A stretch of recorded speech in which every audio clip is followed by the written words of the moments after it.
Hello and welcome to Inside Sports. I'm Wes Decker, and before we get to the show, based on recent likes on the Inside Sports Facebook page, it's led me to conclude that we must have a large contingent of fans in the Far East. While I'm not 100% sure what it is that's appealing to them, I'm certainly willing to pander to them. So for those who call China home, here's a little advanced Happy New Year shout out. A week from this Saturday, China will usher in the Year of the Fire Rooster. According to Chinese lore, traits of people associated with the fire rooster include being hardworking, resourceful, courageous, and talented. Sounds just like all of our faithful fans. Relative to these guys, though, since I got this fortune in a cookie the other day that said, "Fight for it, you shall prevail," one thing I hesitate to do is to put them in a circle opposite each other, because that would potentially create a form of rooster warfare we can't legally promote. So while I separate them, I encourage you to stick close for a show heavy on basketball. Herald Mail insiders Bob Parsiliti and Kevin Dunleavy will be here later to discuss the girls and the boys, respectively. Plus, Heritage Academy head coach Dana Henson stops by to talk about her high-flying Lady Eagles. But with the County Indoor Track and Field Championships on deck this Friday, three of the favorites in several track events help me preview what could be a big day for them. That's where we start when you come back. Champions are not merely born, they're forged in the crucible that is flag football. With equal parts turf, pigskin, and heart. That's why Buffalo Wild Wings donates to boys and girls clubs across the country to not only help thousands of kids learn about teamwork on and off the field, but to help them fulfill their destiny. To shred defensive lines, terrorize the secondary, and emerge bonded as true champions. At Hagerstown Ford, we charge less, period. We're the largest Ford store in the tri-state area. Number one for only one reason. We charge less, period. Hagerstown Ford delivers. We'll bring your new ride to you and do the whole deal sitting at your kitchen table. Easy peasy. Get more for your trade, easy on-the-spot financing, and the lowest prices on the East Coast guaranteed. And if we can't beat their deal, we'll buy that car for you. Hagerstown Ford, we charge less, period. Welcome back to Inside Sports. We continue now with some indoor track and field. As promised, we're leading up to the big county meet, and here to help me sort of preview that a little bit, some athletes that should figure in prominently come Friday. DeJuan Williams of South Hagerstown. I've got Brandon Gassaway from North Hagerstown, and South Hagerstown's Emily Alexander is here. Welcome to the show. Thanks so much for being here. DeJuan, let me start with you as the lone senior in this group. How big a season is this for you? You've been running a lot of events. You're coming off a PR in the 500 last time out. So how big is counties now as we get into some of these bigger meets that mean everything as the indoor track and field season concludes? Well, since it is my senior year, I got to close it out right. So I've been just training hard. Running cross country also helped me out big. So had a good off season of training, and now I'm just looking to finish out strong, indoor and out. How important is it for you to carry a performance like the one you're coming off of on Friday into a big meet like the county championships? It's actually really important. I got to come through for the team. Since I am a senior now, it's my job to lead us. And the team itself, that's a question I have for you too. You know, Boonesboro's been so good as a team, having won the county championship the last 4 years in a row. Do you feel like your South team maybe has a little something for them this year? I do. We won it during outdoors, so I don't see no reason why we can't do it again this year. We have everybody returning, so. Yeah, that's a good thing. Yeah. So you got a lot of experience going in, and a lot of hungry athletes. Brandon, over at North Hagerstown, the distance guys have sort of been leading the way there, and you've certainly been at the forefront of that, coming off a victory in your last meet in the 3200. Going into this one, though, you're going to be a busy guy. Can you talk about what you expect on Friday? I mean, I think we can win for the 4x8. It's going to be tough running against South. I have the 1600 and the 32 also, but I think Will's going to be running, so we're going to try to beat him. But with me and Nate Neely running together, I think we might have a chance to get him. Yeah, it's been a pretty good duo over there at North Hagerstown with you and Nate. You know, what's that like in practice? You guys really pushing yourself and helping to improve each other? Oh, yeah. Because I was by myself last year for cross country, and I had to push myself, and now with him, we've gotten so much better. You PR'd by over 17 seconds from 1 week to the next. To what do you attribute that type of improvement in such a short period of time?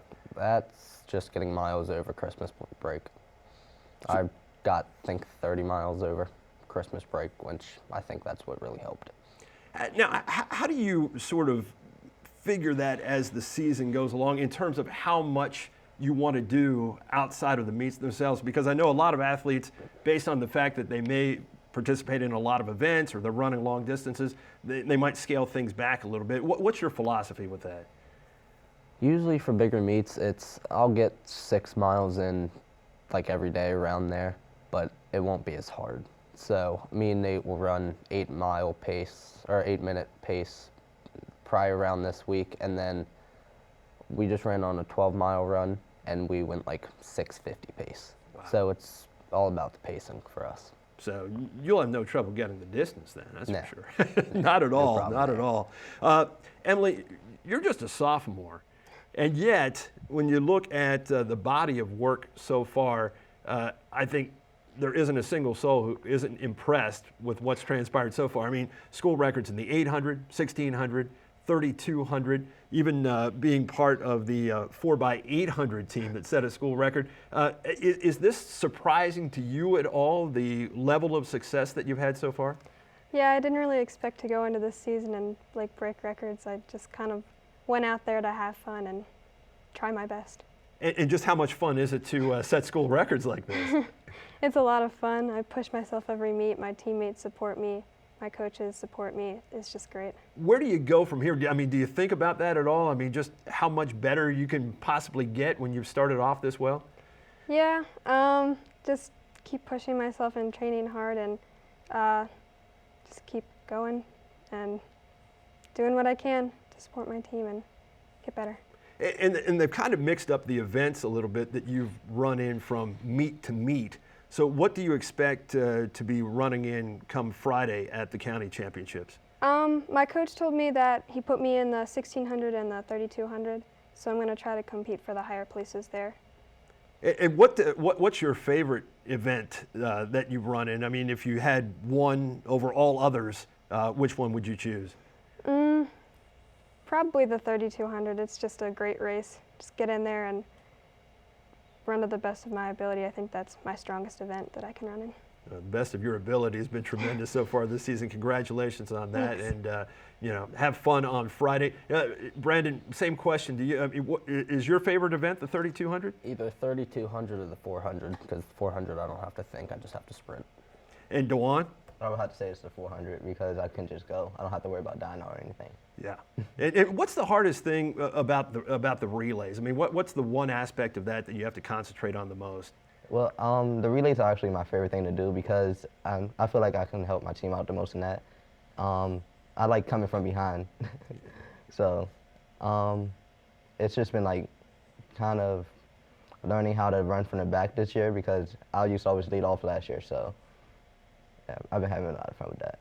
Well, good luck to all of you again on Friday, and thanks again for being here, and look forward to seeing you in regions and in states too. So once again, thank you very much. I will be back right after this. I've got Dana Henson, head coach of the Heritage Girls basketball team, here in just a moment. When it comes to hearing loss, who will be taking care of you? Audiologist Dr. Karen Hamilton is Hagerstown's hearing doctor, working to improve the quality of life for those with hearing loss. At Audiology Services, Dr. Hamilton focuses on evaluation and diagnosis to provide solutions for treating hearing loss. Using the latest technology, she programs hearing aids to meet your unique needs and ensures they fit properly and comfortably. Audiology Services participates with most insurance companies and will check benefits and file claims on your behalf.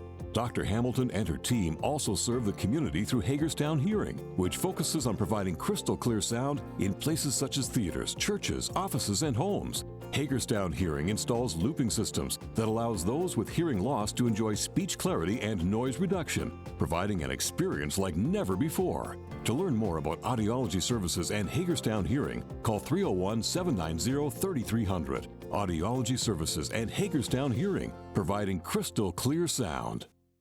Welcome back to the show, and I told you up top we got a lot of basketball on the show today, and I'm joined right now by The head coach of the Heritage Eagles, Dana Henson, is here. Welcome to the show. It's good to be here. Thank you. It's great to have you back. I mean, you only come back every 5 years, Yeah. so let's make the most of this time. What's interesting to me is that 5 years ago when you were here, you had a team that ultimately wound up going 23-2, won the MDCC and the tournament that year, didn't lose a game in the conference, and did all of that even after sustaining a couple of injuries during that season.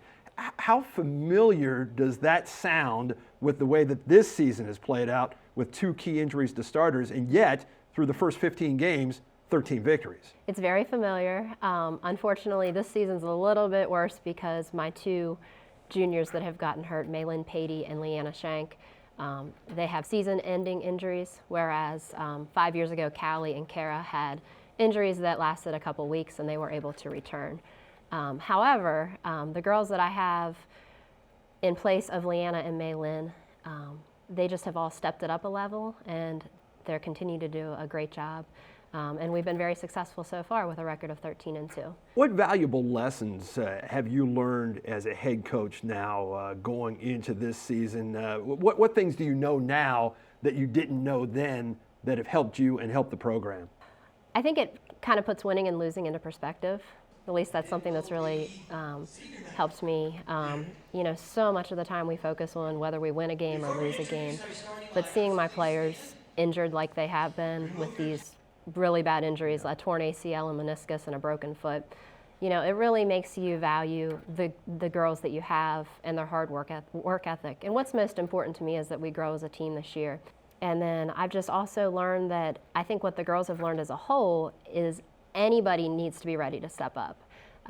Carrie Fissler, who is just a sophomore, she stepped up into the starting position, and Amy Gaylor, a junior, she also has. And both of them have really contributed greatly. And now with those 2 being in the starting lineup, we've had to rely on freshmen coming off the bench. And even I have 2 key freshmen that have really stepped it up for us as well. So I think it's a valuable lesson to the girls and also me as a coach that you got to be ready at any time because you never know what might happen.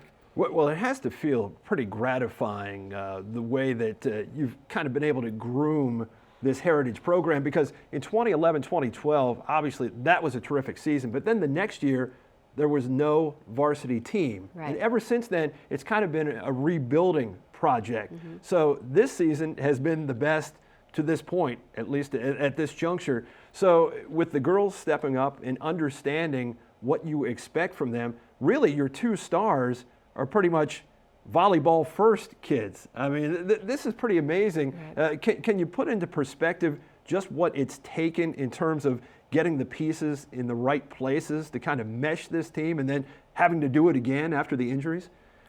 Yeah, well, Chloe Prejean and Hannah Barnes are both seniors this year. They're my only 2 seniors.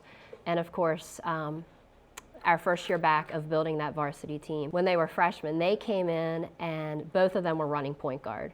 And they came in as freshmen having to start on a varsity team running point. And it was difficult. We played some really tough teams that year, and it was hard on them because it's hard to, well, Chloe, for one, she had never even played point guard before, but she was just kind of a natural. With that, some of these girls have had to switch positions. Chloe is back to playing down low. She does an outstanding job for us. Last year, she averaged a double-double. Hannah's really grown as our point guard throughout these 4 years that I've been able to coach her. And then a few of the girls have just had to change their positions on defense and even offense. And I'm very fortunate that I have some girls that are very versatile and can play multiple positions. But they've just been great about the whole thing, great attitudes, and they're willing to do what they need to do for the betterment of the team. Well, 10 games remain on the schedule after this week. You got a big one coming up at Grace next week. Then you've got a week from this past Monday, I guess, MSD, a chance to avenge a loss there. And then Smithsburg on the schedule Saturday, February 4th. So you're certainly challenging yourself outside the conference. What do you hope to gain from playing some of these teams that aren't within the conference, because these are not easy matchups? Definitely not. I just think it's great for us to get out and play these teams that are probably and most likely bigger than us. They have probably some older players than we do. you know, one thing I was really encouraged about with MSD was we didn't have a very great game, but our first quarter started off really well. They're known for their press. And when we played at their place for the championship game, we were breaking their press. In fact, that's how we scored our first 11 points. They took the press off after a few minutes, and then that's when we started struggling just in the half-court offense. But just encouraging things like that, like being able to break their press and just getting that experience against the more difficult players, I think is really going to help us in the long run, especially when it comes down to playing some of these more difficult teams in the MDCC like Shalom and Grace. Well, best of luck going forward. Been a tremendous season to this point, and hope you keep it going. All right. Well, thank you so much. I'll be back right after this talking some more girls basketball. Bob Parsalitti joins me for that in just a moment. Tony's Pizza in Williamsport has had the same simple philosophy since 1985. Start with simple products. Sauce from the best Italian tomatoes. The best cheese and dough made fresh every day. Then mix those with a great atmosphere, and you'll have the best dining experience you can find. Tony's is known for their pasta dishes, subs, pizzas, and specialty items like their Nutella Dots and the famous Crazy Tony. Simply put, they want to give the best food they can give to their customers. So stop in today to Tony's Pizza in Williamsport. Life's expensive. You've got your home, your car, maybe a family, and now you're thinking about earning your degree. At Kaplan University, we get it. When it comes to the cost of your education, every bit helps. That's why we created Tuition Cap. It's a program that sets the maximum amount you'll pay for college. Once you meet the cap, the rest of your degree is free. That's right, free. That adds up to a 33% savings off the full tuition. It's all part of our promise to make college more affordable. Learn how you can save with Kaplan University's Tuition Cap program at 1-866-KAPLAN-4. Welcome back to Inside Sports. We continue now with more basketball and girls basketball in particular. Joining me, Herald Mail insider Bob Parsalitti. Welcome back to the show, Bob. Thanks for having me on. I know you're fighting through a little bit of a cold today, so well, we feel for you, certainly. I mean, this is the season for it. But nonetheless, the Warrior is with us. And let's go through North-South, the girls from Friday night. Not in depth, but just let's touch on it a little bit. 62-42, the final score in favor of North Hagerstown. What stood out to you from that game? Well, I think from the very beginning, North went out and made a statement. They went out, got the first basket, and went into that press. And they took Kyria Stubbs and put it right on Taj Goodman. And she took her out of the game. Now, Taj Goodman had an ankle problem and just didn't respond that well. But she basically, I mean, that was their leader, and she really got into her and took her out of the game. She caught a couple of quick fouls, and they had to take her out of the game. And I think that's what got North going, and they just rolled from there. I thought it was impressive that South battled back early after getting in that big hole to begin, tied it up at the end of the first quarter, but then, as you said, it was all North after that. And how impressive is Stubbs as a freshman right now? I mean, I was really impressed.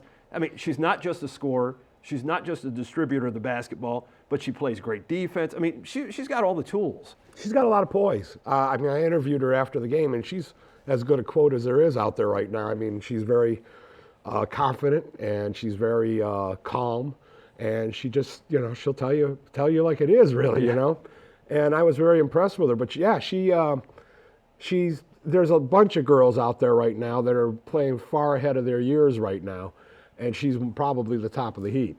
I think the other key to that game for North Hagerstown, Lexi Pate, who Coach Ryan had told me before the game was in a slump, and she was only 3 points in her previous 3 games. She goes off for 18. Well, and I think that ended up being the secondary part of it because South obviously came out to try to take away Stubbs because she had 16 at the end of the half and ended up with 20. So she only had 4 in the second half.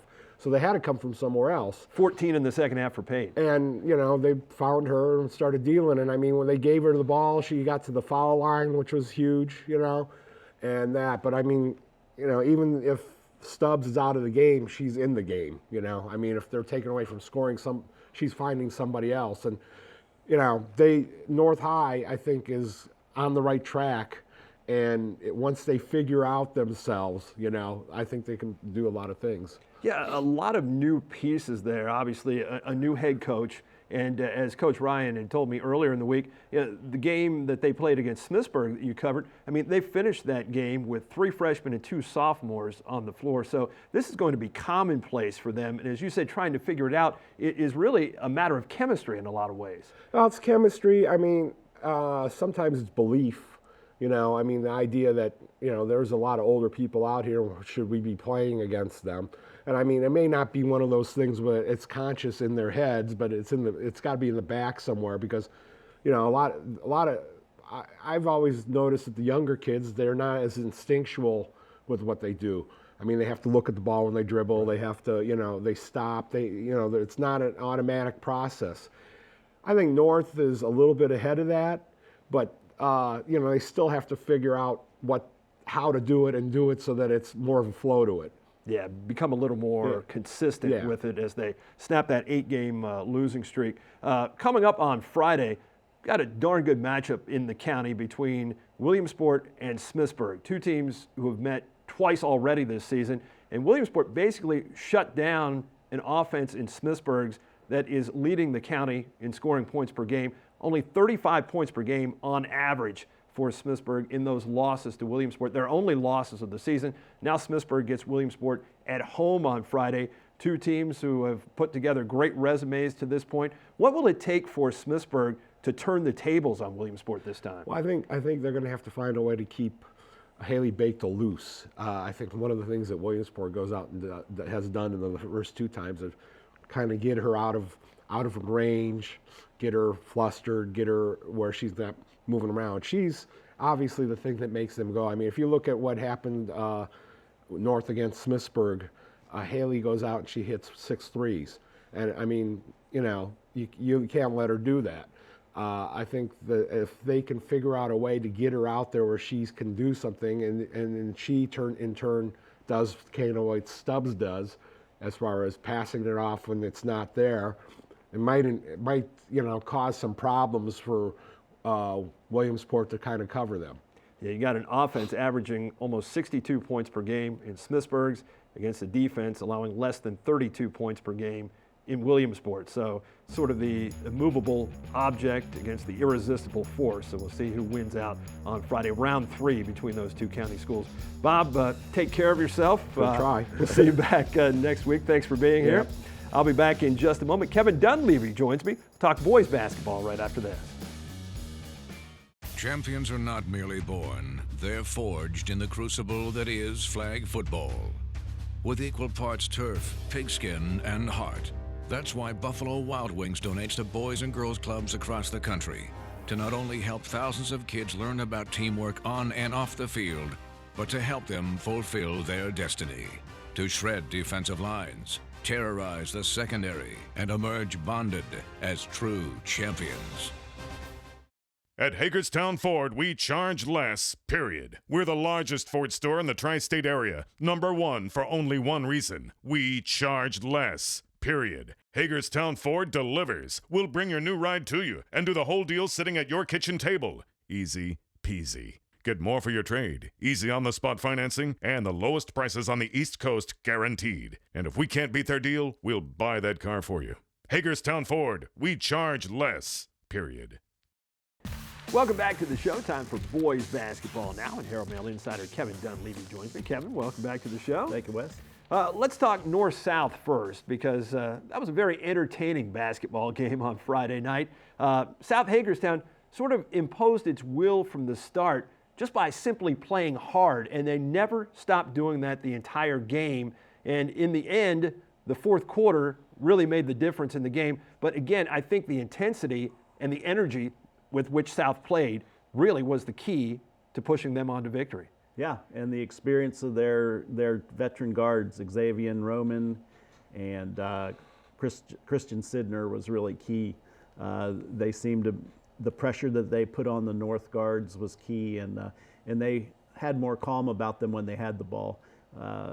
It was, we thought a 2-8 team, they would be in trouble, but clearly they were much better than a 2-8 team, and we knew that based on who they had played. They had played a really tough schedule. How much do you feel like maybe North has overachieved a little bit with the personnel that they have, meaning no disrespect, but just that they don't really have that prototypical point guard to run that offense. Yeah, not yet, and they've got some good players in the backcourt, but inexperienced guys too that aren't used to running that point. And I think they put the ball in the hands of Jair White a lot on Friday night, and he's not a creator so much as he is a finisher, and that was tough. They just had way too many turnovers in situations that killed them. How impressed were you with what impressed me was that South gets down by 7 points all of a sudden? I mean, it was the first half where South never trailed the entire first half. There were a few ties, but they were ahead for the most part. And then North makes that run in the third quarter, goes up by 7 points. I'm thinking to myself, here goes North. They're going to put South away. South not only answers that, but then puts North away big time in the fourth quarter. Yeah, and Jeff Wetzel really rose, and he's been troubled by injuries a little bit this year. And he was great in that fourth quarter, just giving him the ball and kind of creating stuff. They spread North out on offense, and just they took everybody off the dribble one-on-one, and North just had trouble containing them. Was that the best that you've seen South play this year? Yeah, and you often see that with the North-South intensity, bringing out the best in those teams. It didn't bring out the best in North, but it certainly did in South on Friday night. Well, there will be a second round coming appropriately, as we said during the telecast, on Valentine's Day night for two teams with no love lost. So that should be great, and what a date on which to play that game. But yeah, South Hagerstown got contributions seemingly from everybody, and I've remarked about this. Coach Naylor, 15 players on the roster, they all see time, and it seemed like he pushed the right buttons every time he put somebody. It seemed like they did something to affect the positivity that his team was able to achieve throughout. Yeah, we saw that last year where it was almost like he plays hunches in games, and it has a way of identifying who's going to be ready that night. It's interesting how he doesn't have a consistent rotation. He just sort of plays hunches, and they often work, and they certainly did Friday night. And that tough schedule that South had played, as you had pointed out a few weeks back, I think certainly helped them in that game. And maybe this will be a springboard victory for them going forward now, kind of get them started, because, as you said, only 2 wins coming into that game. But that was a big one. You need one to get you started, and perhaps that is the one. We got a big game coming up on TV on Friday night, second game of the girls-boys doubleheader, Williamsport at Smithsburg. First time these two teams met, they were different teams back then because it was December the 13th.